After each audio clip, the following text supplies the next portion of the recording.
Genesis to this point, but I just was really feeling kind of switching it up, and we can probably go back to Genesis, but I think it may be more fun to every so often share passages of scripture that I find interesting or that I found helpful. You can see by some of these verses that I've got highlighted here.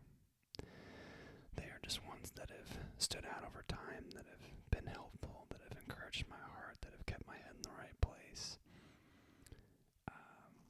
and ultimately have been a great source of wisdom as we all, deal with hardships and troubles in life.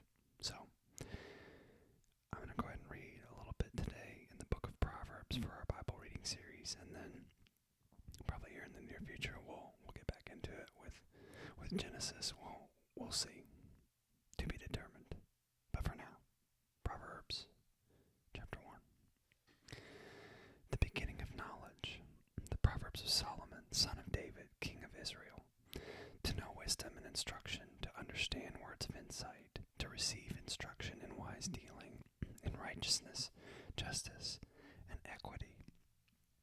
To give prudence to the simple, knowledge and discretion to the youth.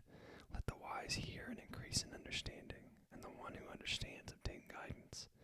To understand a proverb and a saying, the words of the wise and their riddles. The fear of the Lord is the beginning of knowledge. Fools despise wisdom and instruction. Hear, my son, your father's instructions, and forsake not your mother's teaching, for they are a graceful garland for your head, and pendants for your neck. My son, if sinners entice you, do not consent. If they say, come with us, let us lie in wait for blood. Let us ambush the innocent without reason. Like Sheol, let us swallow them alive, and whole like those who go down to the pit. We shall find all precious goods. We shall fill our houses with plunder. Throw in your lot among us. We will have all one purse. My son, do not walk in the way with them. Hold back your foot from their paths. For their feet run to evil, and they make haste to shed blood. For in vain is a net spread in the sight of any bird.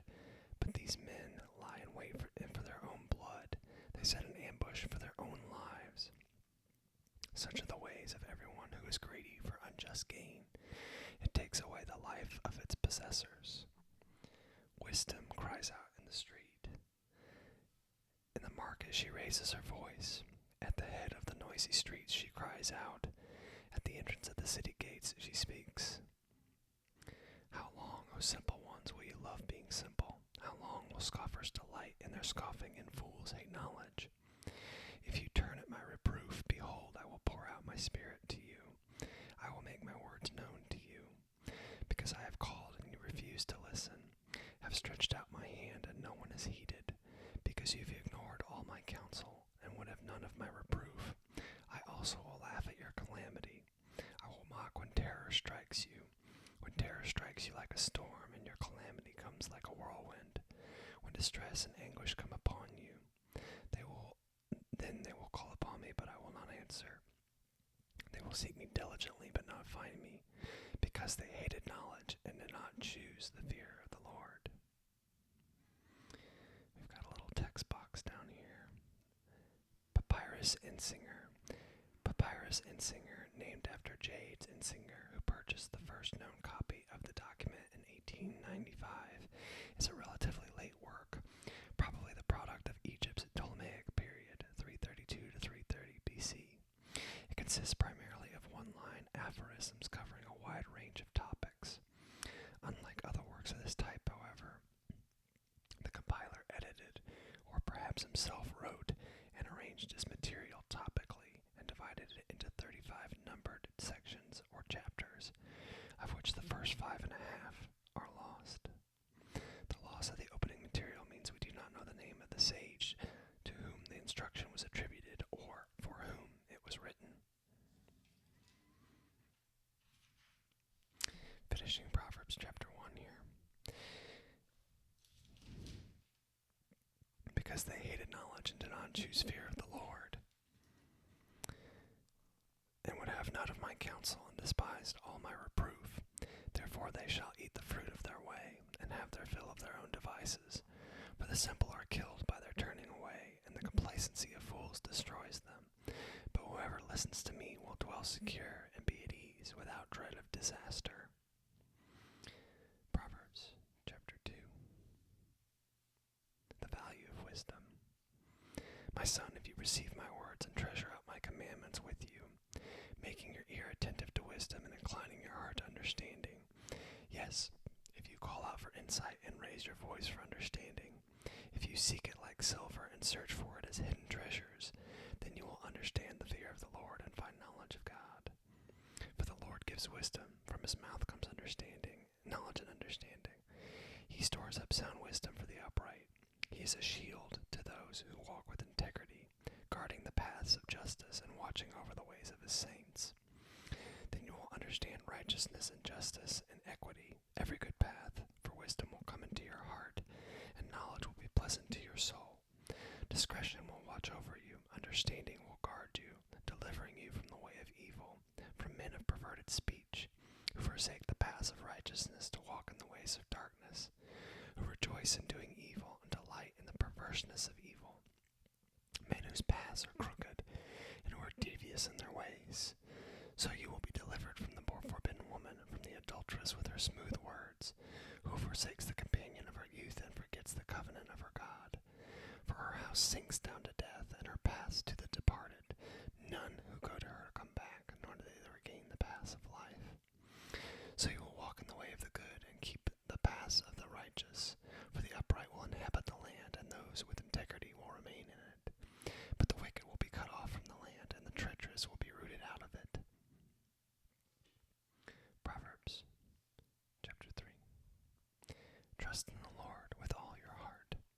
My son, do not forget my teaching, but let your heart keep my commandments, for the length of days and years of life and peace they will add to you. Let not steadfast love and faithfulness forsake you.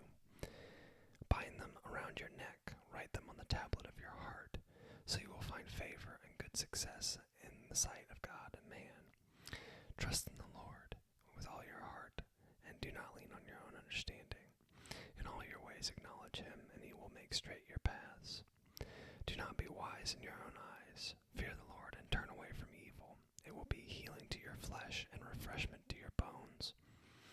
Honor the Lord with your wealth and the first fruits of your produce.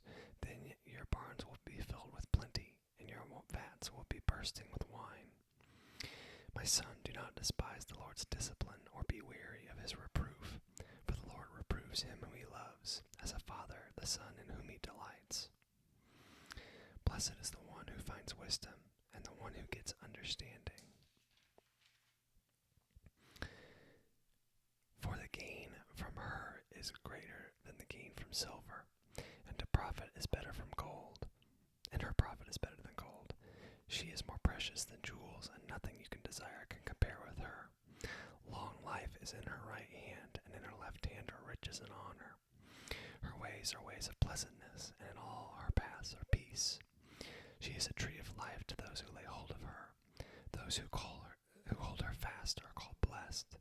The Lord by wisdom founded the earth. By understanding he established the heavens. By his knowledge the deeps broke open, and the clouds dropped down the dew. My son, do not lose sight of these. Keep sound wisdom and discretion, and they will be life for your soul, and adornment for your neck. Then you will walk on your way securely, and your foot will not stumble. If you lie down, you will not be afraid. When you lie down, your sleep will be sweet. Do not be afraid of the sudden terror or of the ruin of the wicked when it comes, for the Lord will be your confidence and will keep your foot from being caught. Do not withhold good from those from whom it is due, when it is in your power to do it. Do not say to your neighbor, "Go, and come again, tomorrow I will give it," when you have it with you. Do not plan evil against your neighbor who dwells trustingly beside you. Do not contend with a man for no reason, when he has done you no harm. Do not envy a man of violence, and do not choose any of his ways. For the devious person is an abomination to the Lord, but the upright are in his confidence. The Lord's curse is on the house of the wicked, but he blesses the dwelling of the righteous. Toward the scorners he is scornful, but to the humble he gives receives favor. The wise will inherit honor, but the fools get disgrace. I actually like that verse right there. I'll have to highlight that later.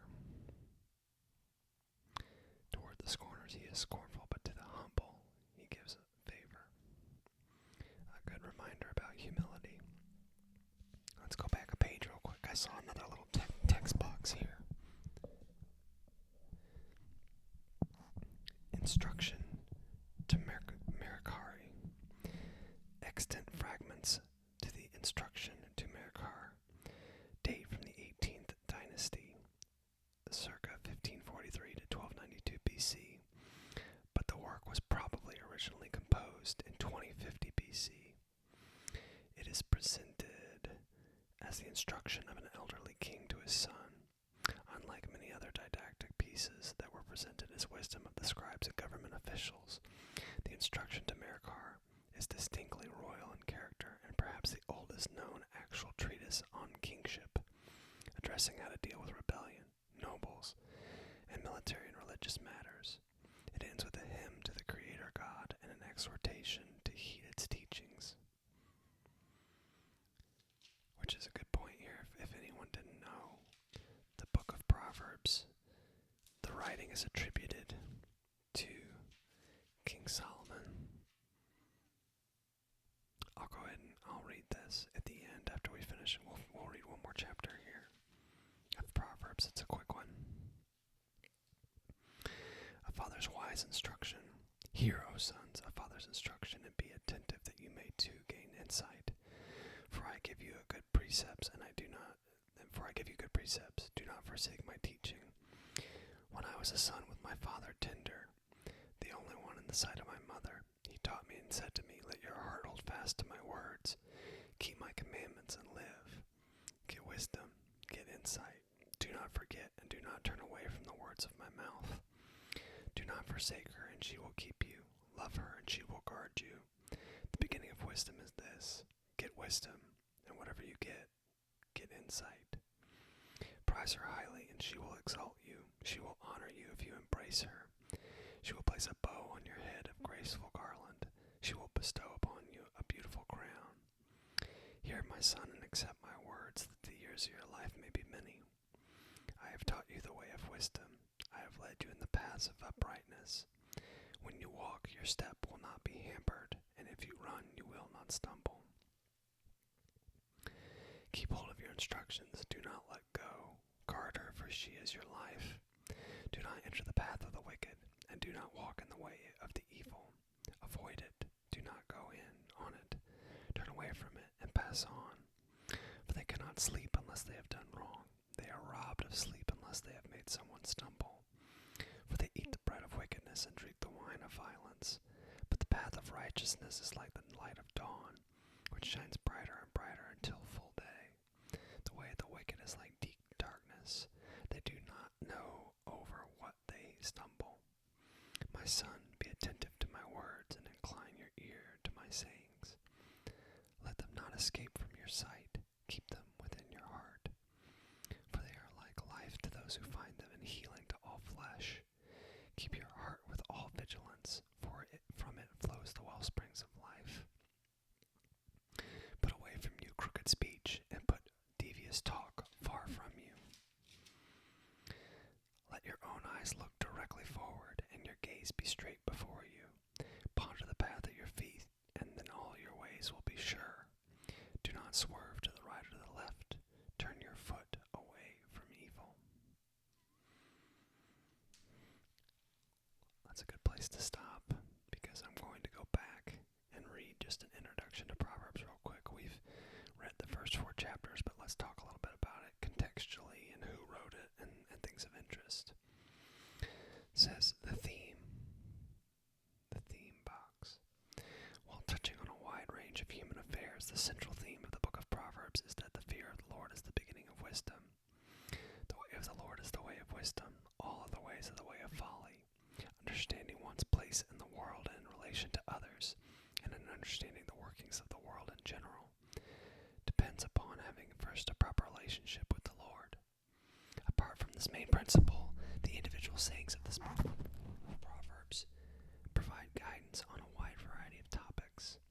Among the main emphasis are the importance of recognizing and acting in accordance with one's place in the order of things, and conversely, avoiding pride, managing one's financial affairs with integrity and without greed, practicing moderation in food and drink, avoiding adultery and remaining faithful to one's spouse, controlling one's speech and practicing justice.